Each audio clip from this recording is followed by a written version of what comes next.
ওই কেতনের সঙ্গে যে কয়জন লোক কাজ করতো তাদের সঙ্গে দেখা করতে হবে। আপনারা দুজনে তো কেতনকে খুব ভালোভাবে চিনতেন, তাহলে ও কোনোদিন আপনাদের বলেছে কোনো ছোট বাচ্চার ব্যাপারে, জুহুর একটা ফ্যামিলির ব্যাপারে, ওর ফ্যামিলির পোর্ট্রেটের ব্যাপারে? আগে না স্যার, আমাকে এইসব ব্যাপারে কিচ্ছু বলেনি। আচ্ছা, কেতন কি শুধু আপনার জন্যই কাজ করতো নাকি আরো অন্য কিছু করতো, মানে অন্য কারোর জন্য ছবি তুলতো? কেতন আমার জন্য ফ্যাশন ফটোগ্রাফি করতো, পাশাপাশি অন্যান্য বড় হাউসেও এক্সক্লুসিভ ক্যাটালগ শুট করতো। মায়া, আপনি তো কেতনের বোন, তাহলে আপনি তো জানবেন যে ও কার কার সঙ্গে মেলামেশা করতো। স্যার, কেতন খুব রিজার্ভ থাকতো, সব সময় কাজ করত, আর ওর বন্ধুর সংখ্যাও কম ছিল। স্যার, ইদানিং কেতন একটা ইন্টারন্যাশনাল এক্সিবিশনের জন্য অ্যাসাইনমেন্ট পেয়েছিল, যে কারণে মুম্বাইয়ের গলি গলিতে ঘুরে ঘুরে ও স্ট্রিট ফটোগ্রাফি করে বেড়াতো।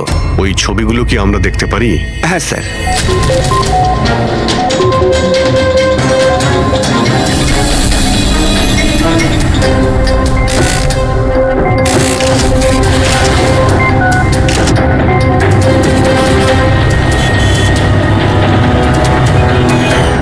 এত ভালো পোর্টফোলিও বানিয়েছিল, অথচ এক্সিবিশনে সাবমিটই করলো না।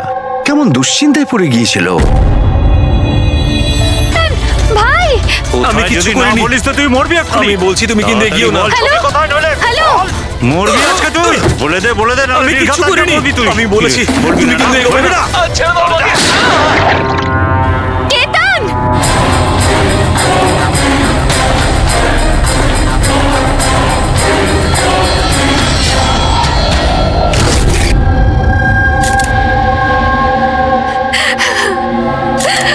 আপনি প্লিজ বসুন, সামলান নিজেকে।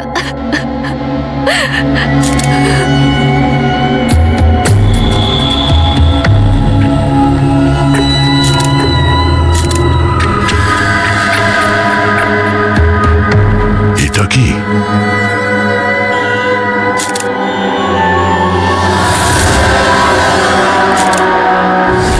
এটা কারোর জুতোর থেকে এসছে মনে হচ্ছে।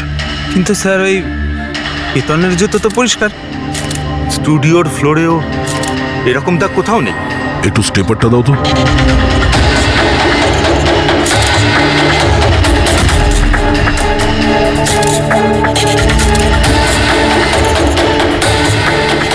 ধুলো মাটি কিংবা কাদা তো মনে হচ্ছে না,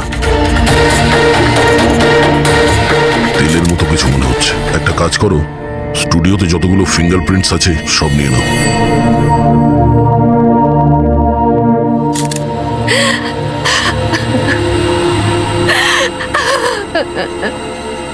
মায়াদেবী, আমি জানি যে এই সময়টা ঠিক নয় জিজ্ঞাসা করার জন্য, কিন্তু তবুও আপনাকে ডিস্টার্ব করছি।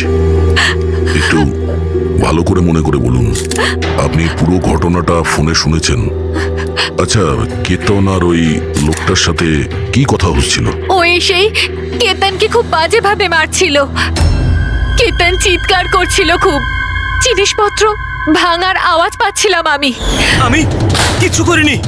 হ্যালো কেতন, কি হলো ভাই? আরে বল। ও কোনো ফটোগ্রাফের কথা বলছিল। স্যার, মায়া যেটা বলছে যে কেতন খুন হয়েছে একটা একটা একটা এভিডেন্সের জন্য। এভিডেন্স কি তাহলে ফটোগ্রাফ ছিল? স্যার, কেতন কোনো একটা কাপেলের ইনফরমেশন লিখে রেখেছে স্যার। এই দেখুন, এখানে নামগুলো লেখা আছে স্যার, জুহুতে থাকে। স্যার, স্যার এই দেখুন, ক্যালেন্ডারে 14th এপ্রিল 2018 এই ডেটটা মার্ক করা রয়েছে, দ্য অ্যানিভার্সারি। আরে এটা তো আজকের ডেট। তার মানে আজকের দিনে কিছু ঘটতে যাচ্ছিল যেটার ব্যাপারে কেতন জানতো। ওর মোবাইল ফোনটা চেক করো, দেখো শেষবার কার সঙ্গে কথা বলেছো।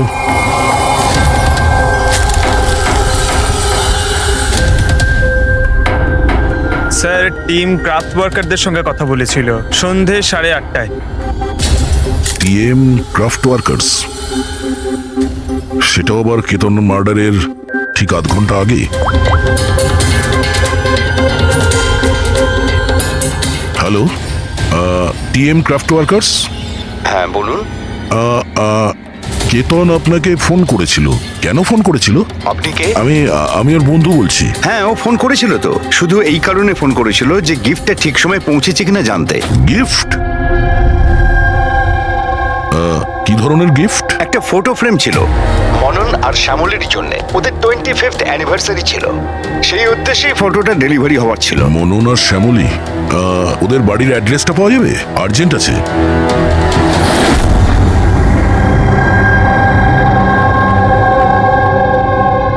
এই ফটোটা এটা কে কে পাঠালো? পাঠিয়েছে? কেতন? কেতন?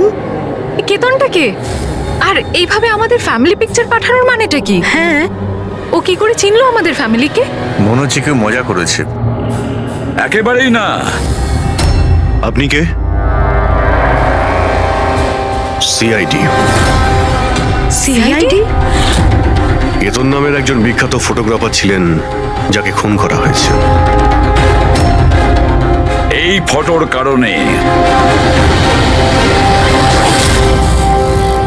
কিন্তু স্যার, একটা ছবির জন্য কেউ কাউকে কেন মার্ডার করতে যাবে? কিন্তু স্যার, আমরা তো কোনো কেতন নামের লোককে চিনিই না। কেতনকে আপনি চেনেন না, তাহলে ও আপনাদের ফটো আপনাদেরকে কেন পাঠিয়েছে? জানি না। কিন্তু এরকম ফটো তো আমরা কখনো তুলিনি। আর না, এমন দেওয়াল আমাদের বাড়িতে আছে। স্যার, আমি তো কোনোদিনও দেখিনি। আর দেখুন না স্যার, এটা নকল ফটোগ্রাফ মনে হচ্ছে। আপনারা নিজেরাই দেখুন, এখানে দিদি আছে, জামাইবাবু আছে, কিন্তু এই চেয়ারটা ফাঁকা। এটার কি মানে বলুন তো? হ্যাঁ স্যার, আমাদের মনে হচ্ছে কেউ ভুল উদ্দেশ্যে ফটো বানিয়ে আমাদেরকে পাঠিয়ে দিয়েছে। ভুল করে পাঠায়নি, জেনে শুনে পাঠিয়েছে আপনাদের। আর সেটাও নিজের জীবনের বলিদান দিয়ে। স্যার, হয়তো কেউ মননের ফ্যামিলিকে মার্ডারের কেসে ফাঁসানোর জন্য এমনটা করেছে। আচ্ছা, আপনি কে? উনি হলেন আমাদের ফ্যামিলি ফ্রেন্ড মিস্টার বিক্রম। আচ্ছা, আপনাদের ফ্যামিলি ফ্রেন্ড। স্যার, এতে একটা মেসেজও আছে। শি ইজ হাইডিং, সেভ হার। হয়তো কেতন আপনাদের কাউকে খোঁজার জন্য বলেছেন। খুঁজে বার করার জন্য?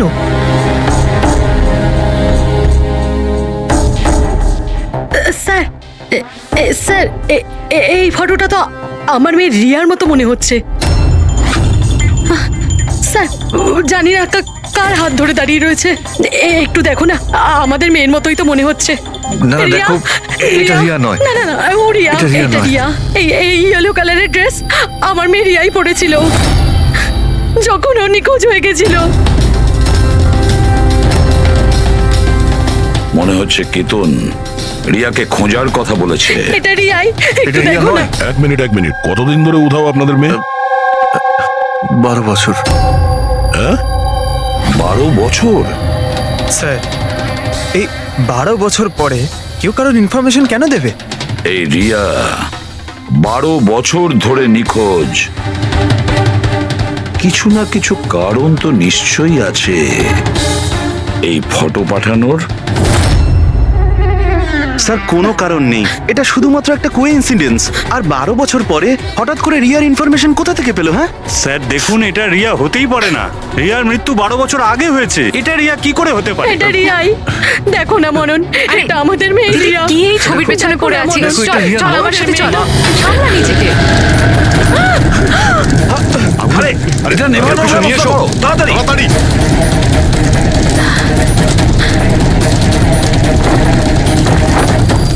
সাবধানে। স্যার, এই ফটোটা তো পুড়ে গেল। এবার কি করব? কোনো ব্যাপার না, আরো একটা পেয়ে যাবো। রবি, একটা কাজ করো, তুমি টিএম ক্রাফটে গিয়ে এই ছবিগুলো ডুপ্লিকেট কপি নিয়ে এসো। আর যদি ওদের কাছে না থাকে, তাহলে কেতনের কম্পিউটারে নিশ্চয়ই কোনো ব্যাকআপ থাকবে, ওখানে দেখে নিও। স্যার, মনন আর শ্যামলী, আপনারা কেতনকে চিনতেন নাকি চিনতেন না তাতে কিছু যায় আসে না, কিন্তু একটা কথা ভালো করে মনে রাখবেন, কেতন নিজের প্রাণ দিয়েছে আপনাদের সাহায্য করার জন্য। ও আপনাদের কাউকে বাঁচাতে বলছে, কেউ লুকিয়ে আছে তাকে খোঁজার জন্য বলছে। আরো কে আর কোথায় লুকিয়ে আছে সেটা তো আমরা খুঁজেই নেব। একটা কথা ভালো করে মনে রাখবেন, যতজন লোক এখানে আছেন তাদের মধ্যে কেউ শহর ছেড়ে যাবেন না যতদিন না আমাদের তদন্ত শেষ হচ্ছে। আমরা আপনাদের সবাইকে সন্দেহ করছি, সবাইকে। 1 মিনিটের জন্য মনন, শ্যামলী, আয়েশা আর বিহান এদের নকল ছবিটাকে এক পাশে রেখে এবার ওদের পেছনে যে দেওয়াল আছে সেটার উপর কনসেন্ট্রেট করতে হবে, এই ফ্রেমগুলো আর তার উপরে লেখা নাম্বারগুলোতে। এবার শ্যামলী ইশারা করেছিল এই ফ্রেমের ওপরে, 3 নম্বর ফ্রেমের ওপরে। হলুদ রঙের ফ্রক পরেছিল আর কারোর হাত ধরেছিল এই বাচ্চা মেয়েটি। শ্যামলীর কথা শুনে মনে হলো স্যার ফটোতে এই মেয়েটা ওর হারিয়ে যাওয়া মেয়েই রিয়া। আর তারপরেই message, she is hiding, save হার। কিন্তু স্যার বিক্রম তো বারবার বলছিল যে রিয়া মারা গেছে। হতে পারে এই মেসেজটা রিয়ার বিষয়ই, হতে পারে ও এখনো বেঁচে আছে। নিশ্চয়ই হতে পারে পুরবী, নিশ্চয়ই হতে পারে, কিন্তু কেতন এটাই বলতে চেয়েছিল এদেরকে, মানে মননের ফ্যামিলিকে, যে হয়তো রিয়া বেঁচে আছে আর ওর হেল্পের প্রয়োজন। কিন্তু স্যার ওর এত পরিশ্রম করার কি দরকার ছিল? সরাসরি ফোন করতে পারতো আর বলে দিত যা বলার আছে রিয়াকে নিয়ে, অথবা পুলিশকেও ইনফর্ম করতে পারতো। স্যার হতে পারে ওকে কেউ ভয় দেখিয়েছে, তাই তো বাধ্য হয়ে ও এটা করেছে। কেতন তো তার কর্তব্য করেছে আর আমরা তার পরিশ্রমকে ব্যর্থ হতে দেব না। পুরবী একটা কাজ করো, এই পুরো ফটোগ্রাফটা কোনো ভালো ফটো ল্যাবে নিয়ে যাও, আর এই পেছনে টাঙানো যে ছোট ছোট ফটো ফ্রেম আছে না, সেগুলোকেও ভালো করে চেক করো। আর এটা যে দেখছো যে পেছনের ওয়াল, এটা আবার ফটোশপে বানানো হয়নি তো? আর রিয়ার নিখোঁজ হওয়ার এফআইআর এর কপি আমাদের চাই। কেতন মননের ফ্যামিলিকে তো নিশ্চয়ই চিনতো না, তাহলে অবভিয়াসলি রিয়াকেও ও চিনতো না। তাহলে ও মননের ফ্যামিলিকে এই ইনফরমেশন কেন দিল, আর এভাবে কেন দিল? স্যার কেতনের খুনি নিশ্চয়ই রিয়ার ফ্যামিলির সঙ্গে যুক্ত আছে। এই সব কটা লোকের ফোন রেকর্ড চেক করো ফেডরিক, আর তার সাথে কেতনেরও ফোন রেকর্ড। আরো একটা কথা, মননের ফ্যামিলির ওপর কড়া নজর রাখো, আর তার সাথে ওর যে বন্ধু আছে না বিক্রম, ওর ওপরও দেখো এরা কোথায় কোথায় যায়, কার কার সঙ্গে দেখা করে, কি কি করে। প্রতিটা বিষয়ের ওপর নজর রাখো, প্রতিটা পদক্ষেপের ওপর নজর রাখো। এই ওয়ালে যতগুলো ফটোজ আর নাম্বার আছে সবগুলো আসল। আর বাকি সব? যে এটা তৈরি করেছে সে শুধু এই ওয়ালেরই ওপরে ফ্যামিলির লোকেদের ফটো রেখেছে, এই খালি চেয়ারটার সাথে। যাতে এরকম মনে হয় যে ফ্যামিলির লোকেরা এই ওয়ালের সামনে দাঁড়িয়ে ফটো তুলেছে। হ্যাঁ, কিন্তু এই দেওয়ালটা একেবারে আসল, একজন এক্সপার্ট ইন্টেরিয়র ডেকোরেটরের কাজ। ম্যাগনেটিক দেওয়াল এটা, আজকাল খুব কম জায়গায় এটা দেখা যায়। ম্যাগনেটিক ওয়াল? হ্যাঁ, ম্যাগনেটিক দেওয়াল বানাবার জন্য ওয়ালে একটা স্পেশাল পেইন্ট করা হয়ে থাকে, যার কেমিক্যাল কম্পোজিশনে ম্যাগনেটিক এলিমেন্ট থাকে, যাতে ওই দেওয়ালটা ম্যাগনেটিক প্রপার্টি পায়। তার মানে এই দেওয়ালটা অলমোস্ট ম্যাগনেটের মতো। একদম ঠিক। এখন তাতে কোনো মেটালিক জিনিস কোনো কিছু ছাড়াই, যেমন হুক আর পেরেক, আটকানো যাবে আবার নিয়েও আসা যাবে। আর তেমনই এই দেওয়ালটা হলো ম্যাগনেটিক দেওয়াল। Thank you. Thank you ma'am. মুম্বাইয়ের অলিতে গলিতে ঘুরে ঘুরে ছবি তুলতো, নিশ্চয়ই ওখানে ঘোরার সময়ও রিয়ার ব্যাপারে কোনো ক্লু পেয়েছিল, এখানকারই কোনো গলিতে।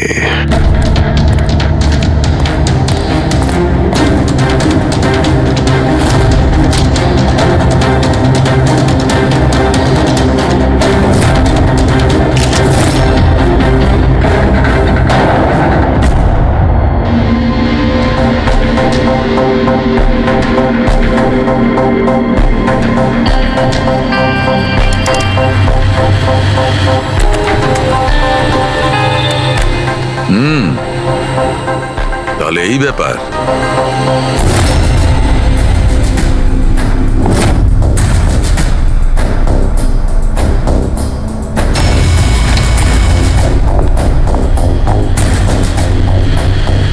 স্যার, এখানে দেখুন।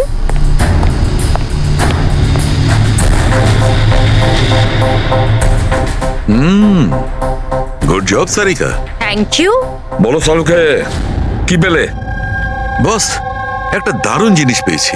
দয়া, তোমার মনে আছে তুমি আমাকে কিছু ওই চকচকে জিনিস দিয়েছিলে যেটা তুমি ক্রাইম স্পটে পেয়েছিলে, মনে আছে? স্যার এটা ওখানে ক্রাইম সিন থেকে পাওয়া গেছে। এটা মাটি কিংবা কাদা তো মনে হচ্ছে না, হতে পারে কোনো অয়েল কিংবা গ্রিস। তুমি একদম ঠিক ভেবেছিলে দয়া, ওটা গ্রিসই ছিল। বস, আমি ওই পদার্থটার মধ্যে গ্রিসের চিহ্ন পেয়েছি, আর ওই গ্রিসটা এত পুরনো যে এখন ও ওর কেমিক্যাল কম্পোজিশনই বদলে ফেলতে চলেছে। এক মিনিট শাহরুখে, পুরনো মানে কত বছরের পুরনো? অ্যাকচুয়ালি বস, যে জায়গা থেকে এই গ্রিসের কৌটোটা পাওয়া গেছে সেই জায়গাটা অনেক দিন আগে নিশ্চয়ই বন্ধ হয়ে গেছে। আর স্যার, কেতনের নাকের ফ্লুইডস থেকে আমি এই অ্যাক্রিলিক, নাইলন, পলিয়েস্টার, পলিপ্রপিলিন এইসব জিনিসের ট্রেসেস পেয়েছি। আর ওর লাংসেও এই সেম জিনিস পাওয়া গেছে, fabric fibres. Nylon, polyester, olefin, acrylic, দয়া এই সব জিনিসগুলো তো ফেব্রিকের সঙ্গে রিলেটেড। কিন্তু এ তো একজন ফটোগ্রাফার ছিল, এর কি সম্পর্ক ছিল এই জিনিসগুলোর সঙ্গে? হ্যাঁ স্যার, যেখানে এ থাকে সেই বাড়ির আশেপাশে কোনো ফ্যাক্টরিও নেই, তাহলে ওই কাপড়ের টুকরোটা ওর লাংসে কি করে প্রবেশ করলো? হতে পারে এরকম কোনো জায়গায় ও যাওয়া আসা করতো। হ্যাঁ বস, কোনো ফ্যাক্টরি, কারখানা, মিল। আর বারবার যায় স্যার, তবেই এটা পসিবল। আর বারবার যেত কেতন এইরকম কোনো জায়গায়, কিন্তু কেন, কিসের জন্য? স্যার, শ্যামলী ডিপ্রেশনে চলে গেছে, ও বাড়ি থেকে বাইরেই বেরোচ্ছে না। আর বিক্রম? বিক্রম আর বিহান প্রায় দেখা করে, জানি না ওদের মধ্যে কি নিয়ে যেন একটা ঝগড়া হয়। আর এই বিহান গিয়ে উকিলদের সাথে দেখা করে। উকিলদের সাথে? হ্যাঁ স্যার। আর আয়েশা ওর এক বান্ধবীর সাথে দেখা করতে যায়, কিন্তু ওর এই যে এই বান্ধবীটি ওর থেকে বয়স অনেক বড়। আমার মনে হয় না ওনার এই কেসের সাথে কোনো সম্পর্ক আছে। আর এই যে মনন না, কেতনের সম্পর্কে জানার প্রচুর চেষ্টা করে যাচ্ছে। আচ্ছা আচ্ছা, ফেডরিকো যে ফোন কল রেকর্ডগুলো ট্র্যাক করেছিলে তাতে কি জানা গেছে? কিচ্ছু জানতে পারিনি স্যার। ওদের যে রেজিস্টার্ড মোবাইল নাম্বারগুলো তার থেকে কিচ্ছু পাইনি। স্যার, হ্যাঁ, ফটোগ্রাফসের প্রিন্ট বার করেছো? হ্যাঁ স্যার। স্যার, যেরকম আমি ফোনে বলেছিলাম ওই দেওয়ালটা আসল স্যার। ম্যাগনেটিক ওয়াল? হ্যাঁ স্যার।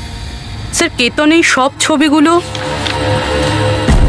ওই ওয়ালে লাগিয়ে এই ছবিটা তুলেছে, আর তারপরে ওই ফ্যামিলি ফটোটা ফটোশপ করে দিয়েছে। স্যার, এই ওয়ালের খোঁজ করতে বেশি সময় লাগবে না, ইন্টেরিয়ার ডিজাইনারের কাজ। আর এই ওয়ালে মেটালিক ডিজিট লাগানো আছে স্যার। তাহলে এবারে এই সমস্ত ফটোগ্রাফস আর্কিটেক্ট আর ডিজাইনারদের অফিসে পাঠিয়ে দাও, তখনই জানা যাবে কে এই ম্যাগনেটিক ওয়াল তৈরি করেছে।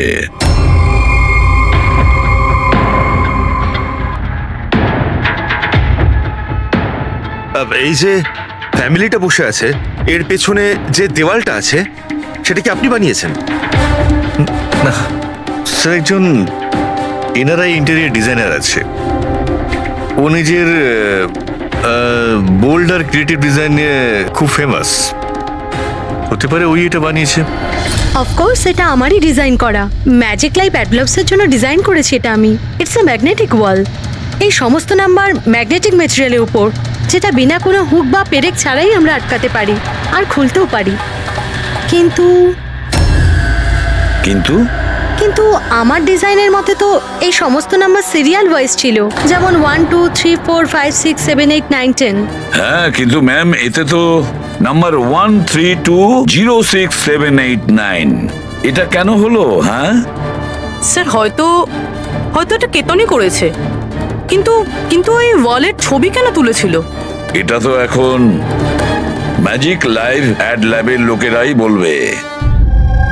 স্যার, এটাই সেই ওয়াল যেখানে আপনি ছবিগুলো দেখিয়েছিলেন? হ্যাঁ স্যার, ওয়ালে ফটোর যে অ্যাকচুয়াল নাম্বার রয়েছে ওটা এটাই ছিল স্যার। ফটোজের মধ্যে যা চেঞ্জেস হয়েছে সেটা কেতনই করেছে স্যার। কেতন এই নাম্বারগুলো অর্ডারে ছিল, তাই না? তুমি শুধু 320 এইসব নাম্বারগুলো বদল করে তাদের তলায় স্পেসিফিক ফটোজ কেন লাগিয়ে দিয়েছো? কিছু না, আসলে পাজলস বানাচ্ছিলাম, নাম্বারস আর ফ্রেমসগুলোকে একসাথে করে। একটা ইন্টারন্যাশনাল এক্সিবিশন রয়েছে সেটার জন্য।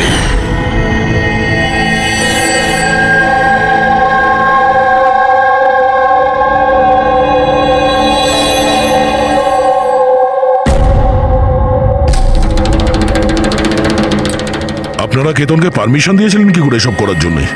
আসলে স্যার কেতন আমাদের সাথে আগেও কাজ করেছে। ও একটা ইন্টারন্যাশনাল এক্সিবিশনের জন্য ছবি তুলছিল, আর এই জন্য এই ওয়ালটারও দরকার ছিল, আমরাও ইউজ করতে দিয়ে দিয়েছি।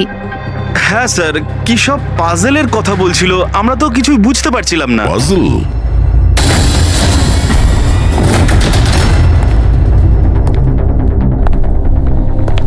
এই নাম্বারগুলো তো পাজলের।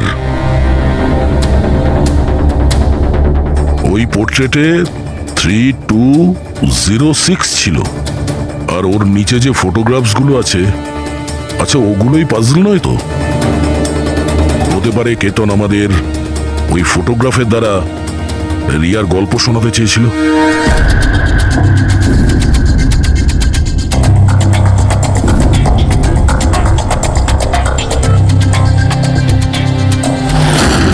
এই রিয়া নিখোঁজ হয়েছিল কবে?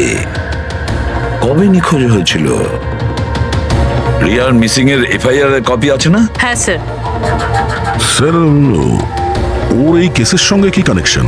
ওই কেসটা তো স্যার অনেক বছর আগে বন্ধ হয়ে গেছে, কিন্তু জানি না কেন দয়া, আমার মনে হচ্ছে রিয়ার এফআইআর এর সঙ্গে হয়তো আমাদের কেস সলভ করার জন্য কোনো সূত্র পেতে পারি। FIR 82217 in Mumbai PS. FIR এর ডেটটা দেখো দয়া, এই দেখো 3206। 3/2/2006, মানে এটা ডেট। একদম ঠিক বলেছো, 3206 3rd ফেব্রুয়ারি 2006। দিদি ভরসা রাখো। জানি না আমার মেয়ে কি অবস্থায় আছে। আপনারা মজা করছেন না তো? আপনারা সত্যি আমার মেয়েকে খুঁজে বার করবেন? ও অ্যাকচুয়ালি বেঁচে আছে কি? আপনার মেয়ে বেঁচে আছে এটা শুনে আপনার খুশি হওয়া উচিত, আর আপনি এভাবে কথা বলছেন? ড্যাড, আমার বোন রিয়া বেঁচে আছে। স্যার কোথায় ও? দেখুন, আমরা খুব তাড়াতাড়ি রিয়ার অ্যাড্রেসটা খুঁজে পাবো। সেই জন্য আপনারা যা জানেন আমাদের বলে দিন। শেষবার আপনারা ওকে কবে দেখেছিলেন, ওর সঙ্গে কি হয়েছিল, আর এক্স্যাক্টলি ও নিখোঁজ হলোটা কি করে? কিন্তু স্যার এই 4টে ছবির কি মানে হতে পারে? কি তো নিশ্চয়ই আমাদের রিয়ার বিষয়ে কিছু বলবার চেষ্টা করেছিল। দেখো না ফটোগুলো, এই 3 নম্বর ফটোটা, এতে একটা ছোট্ট বাচ্চা আছে, কাঁদছে, কোনো বড় মানুষের হাত ধরে কোথাও চলে যাচ্ছে। 2 নম্বর ফটোতে রিয়া অনেকটা বড় হয়ে গেছে,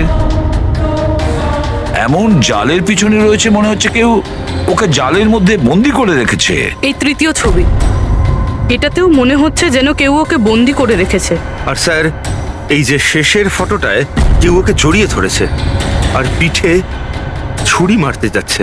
স্যার, এমন মনে হচ্ছে যে কেতন এই ফটোগ্রাফের দ্বারা রিয়ার গল্প বলছে। এক্স্যাক্টলি। দেখো, রিয়া ছেলেবেলায় কিডন্যাপ হয়েছে, তারপরে ওকে বন্দি করা হয়েছে, আর তারপরে ও যখন 18 বছরের হয়েছে তখন ওকে শেকলে বেঁধে রাখা হয়েছে, আর তারপরে ও এমন কাউকে পেয়েছে যে ওকেই মারার প্ল্যান করছে। এমন কেউ যাকে রিয়া বিশ্বাস করে। তার মানে স্যার, কেতন একদম বুঝে শুনে মডেলদের এমন ছবি বানিয়েছে যাতে সত্যিটা সামনে চলে আসে। সেই কারণেও কেতনকে রাস্তা থেকে সরিয়ে দিয়েছে। রিয়া বাকি বাচ্চাদের মতো নর্মাল ছিল না। ওর স্বভাব ওর বয়সের বাচ্চাদের তুলনায় অনেক আলাদা ছিল। এই জন্য সব সময় ওর ওষুধের প্রয়োজন পড়তো। যখন ও ওষুধ খেত না, ওর মাথা ওর কন্ট্রোলে থাকতো না। ও যা ইচ্ছে করতে পারতো। ও নিজের ক্ষতি করতো, এমনকি নিজেকে মেরে ফেলারও চেষ্টা করতো। আচ্ছা, এই রিয়া নিখোঁজ হলো কোথা থেকে? আমরা ওকে স্পেশাল বাচ্চাদের স্কুলে ভর্তি করেছিলাম, ও ওখান থেকেই নিখোঁজ হয়েছে। তারপরে কি আপনারা কোনো ফোন কল পেয়েছিলেন টাকা পয়সার জন্য বা অন্য কোনো কল? না, কোনো ফোন আসেনি। হ্যাঁ, কিন্তু পরে আমরা জানতে পারলাম যে হসপিটাল থেকে ওর মেডিকেল ফাইলটা পাওয়া যাচ্ছে না। ফাইল উদা হয়ে গিয়েছিল মানে? কেউ এরকম কেন করতে যাবে? আর তাও এমন মেয়ের যার মানসিক অবস্থা খুবই খারাপ। সেটাই তো আমি বলছি। আরে, যার মানসিক পরিকাঠামো এত দুর্বল, সে মেয়েটা 12 বছর বাঁচতে পারে কি করে? আরে সমস্যা ছিল। এটা আপনি কি করে বলতে পারছেন? লজ্জা করে না আপনার? মেয়ে হয়ও আপনার। দেখুন, একটা ব্যাপার তো আমি বুঝতে পেরে গেছি, যদি রিয়াকে পাওয়াও যায় তাতে আপনি খুব একটা খুশি হবেন না। কিন্তু আমরা ওকে খুঁজেই ছাড়বো, যে কোনো মূল্যে।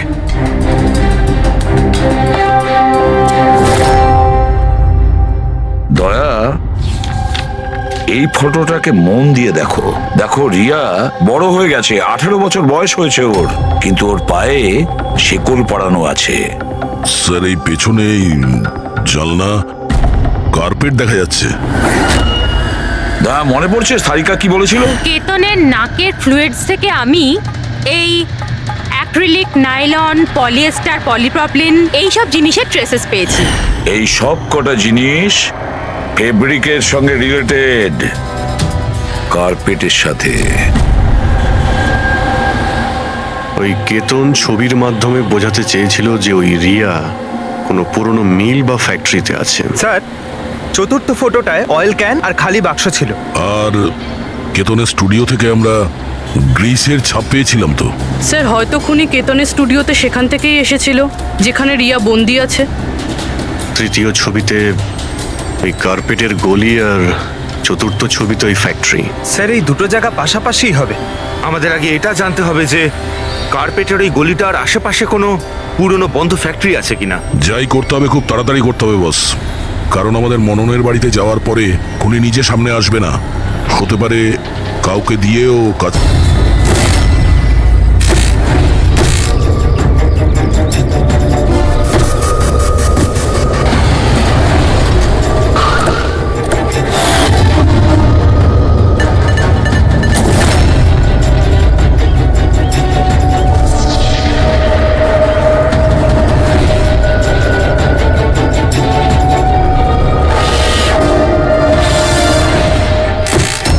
হ্যাঁ, ইনি আমাকে টাকা দিয়েছিলেন আমার ফটো তোলার জন্য। 2 দিনের জন্য এসেছিলেন। তৃতীয় দিন দেখলাম মনে হলো কারোর পিছু নিচ্ছেন উনি।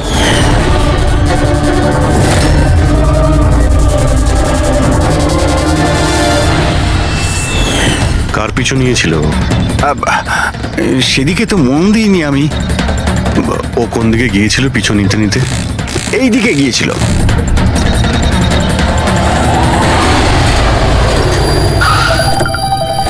হ্যাঁ, পৌঁছে গেছি আমি। হ্যাঁ, চিন্তা করো না, বেঁচে ফিরবে না ও আজকে।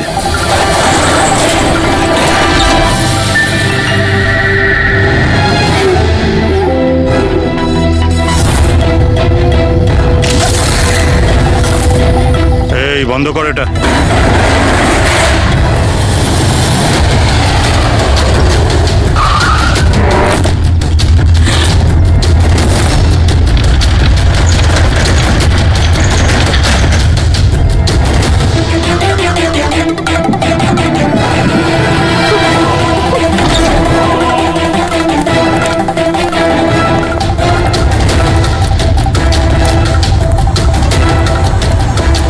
আর কোনো উপায় নেই, বাচ্চাটাকে আমাদের মারতেই হবে। বাচ্চাটার বডিটা এখান থেকে হাফিস করার পর এই পুরো জায়গাটাকে আগুন লাগিয়ে পুড়িয়ে শেষ করে দিবি, যাতে এখান থেকে কেউ কোনো প্রমাণ না পায়। এখানে তো কিছু পেলাম না, চলো অন্য কোথাও গিয়ে দেখি।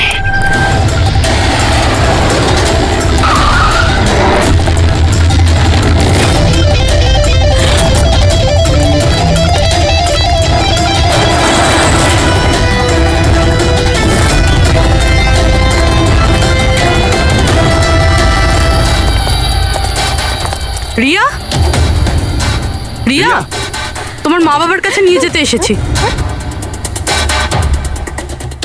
চলো। দাঁড়াও,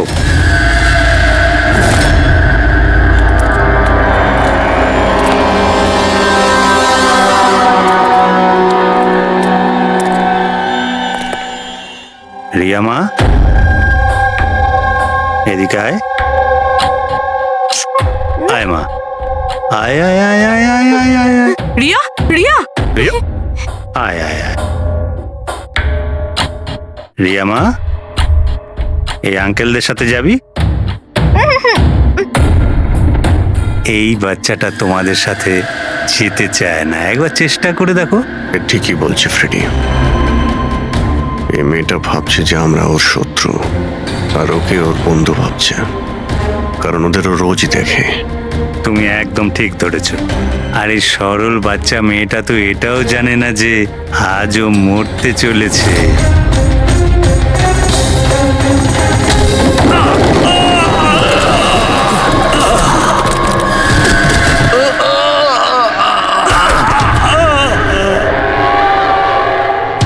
কে তোরা? তোদের এখানে কে পাঠিয়েছে? এটা তোমরা কোনোদিন জানতে পারবে না।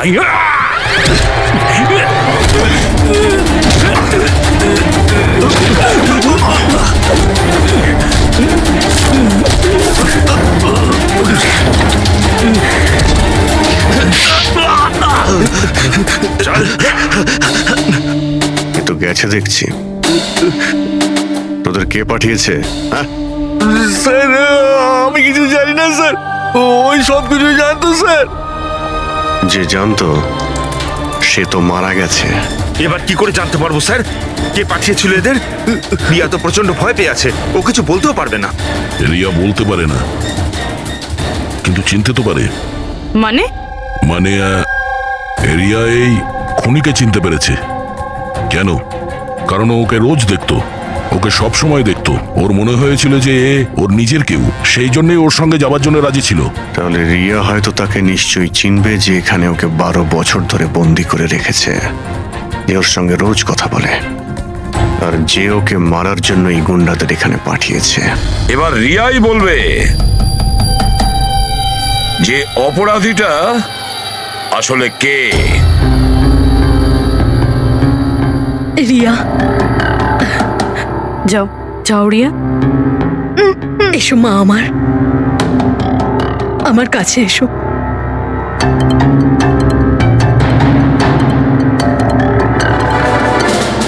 রিয়া,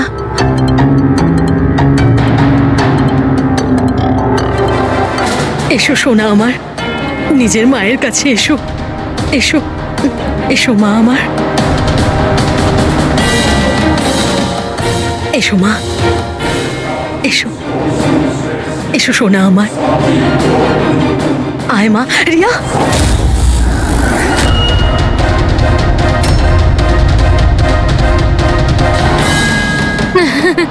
এ তো অবাক কাণ্ড শ্যামলী দেবী।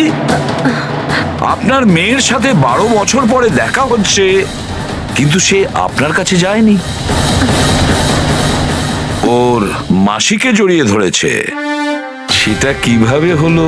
রিয়া, আরে আসলে শোন মা, ওটা তো আমি ওর মায়ের মতো, তো তাই খুব ভালোবাসে ও আমাকে, সেই জন্যে। আরে বাহ মাসিমা, আপনাকে এত ভালোবাসে যে রিয়া নিজের মাকে চিনতেই পারলো না, কিন্তু আপনাকে চিনতে পারলো। কি? আর জানেন কেন? কারণ গত 12 বছর ধরে শুধু একজনই আছে যে রিয়ার সঙ্গে দেখা করত, কথা বলতো, যাকে রিয়া নিজের ভাবতো। এটা কি বাজে কথা বলছেন আপনি? আমি কেন ওর সাথে দেখা করব? আমি দেখা করিনি। রিয়ার সঙ্গে নিশ্চয়ই দেখা করেছেন, 12 বছর ধরে দেখা করেছেন। বাজে কথা আমরা বলছি না আয়েশা, বাজে কথা আপনি বলছেন। আমরা তো সেই ডাক্তারকেও খুঁজে বের করেছি যার সাহায্যে আপনি 12 বছর ধরে রিয়াকে ওষুধ খাইয়েছেন আর ও টেস্ট করিয়েছেন। আমি কোনো ডক্টরকে চিনি না, আমি বলছি তো আপনাকে, আমি কোনো মেডিকেল টেস্ট করাইনি। নিশ্চয়ই করিয়েছেন। না, আমি কোনো টেস্ট করাইনি। মিথ্যা কথা বলছেন আপনি। টেস্ট করিয়েছেন আমি আপনি। কোনো টেস্ট করাইনি বলছি তো, বারবার বলছি, আমি কোনো ডক্টরকে চিনি না। আমি তোকে 12 বছর ধরে সেই ওষুধটাই দিচ্ছি যেটা ও 7 বছর বয়স থেকে খেয়ে আসছে।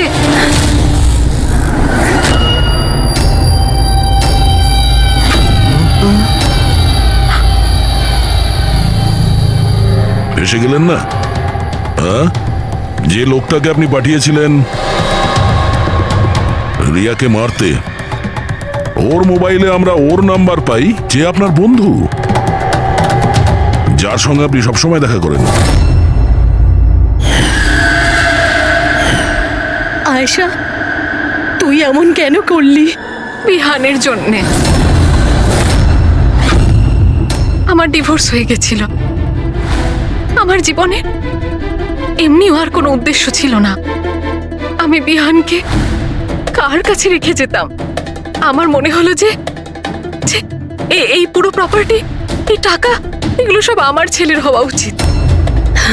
রিয়ার না, রিয়া তো তাছাড়া এমনিতেই ভীষণ অসুস্থ। তুমি নিজের ছেলের ভবিষ্যৎ তৈরি করতে গিয়ে নিজের বোনের মেয়ের জীবনে অন্ধকার নামিয়ে দিয়েছিলে, হ্যাঁ? শোনা, রিয়া নিখোঁজ হওয়ার পরে মনন আর শ্যামলী তোমার ছেলে বিহানকে দত্তক নেয়, এটাই তো তোমার প্ল্যান ছিল। তুমি এতটা নিচে নেমে গেছিলে যে তুমি একটা ছোট বাচ্চাকে মেরে ফেলতে চাইছিলে। আমি ওকে মারতে চাইনি, আমিও একজন মা।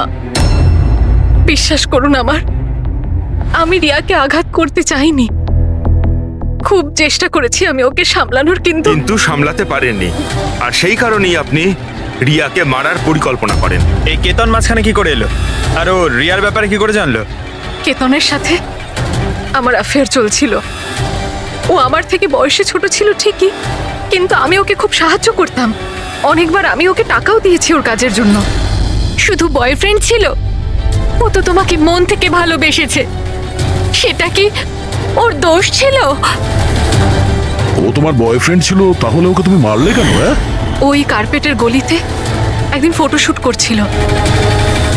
হঠাৎ ও আমাকে দেখে ফেলে, আর আমার পিছু নিতে নিতে ও রিয়া পর্যন্ত পৌঁছে যায়। আমি ওকে খুব ভয় দেখাই, খুব হুমকি দিই, এমনকি এটাও বলি যে আমি ওর ক্যারিয়ার ধ্বংস করে দেব। কিন্তু না, বোধহয় ওর মধ্যে মানবিকতা জাগছিল, সেই জন্যে ওকে শেষ করে দিতেই হলো। বাহ, দারুণ কাজ করেছেন। কিরকম মা আপনি! 12 বছর ধরে একটা নিষ্পাপ শিশুকে তার মা বাবার থেকে দূরে রেখেছেন। কি পেলেন আপনি? হ্যাঁ, ভুলে গিয়েছিলেন আপনি যে দেরি করে হলেও সত্যিটা সামনে আসবেই। নিজের স্বার্থ সিদ্ধির জন্য বড় অপরাধ করেছেন আপনি। আইন আপনাকে কোনোদিন ক্ষমা করবে না। কঠোর থেকে কঠোরতম শাস্তি হবে আপনার, কঠোরতম শাস্তি।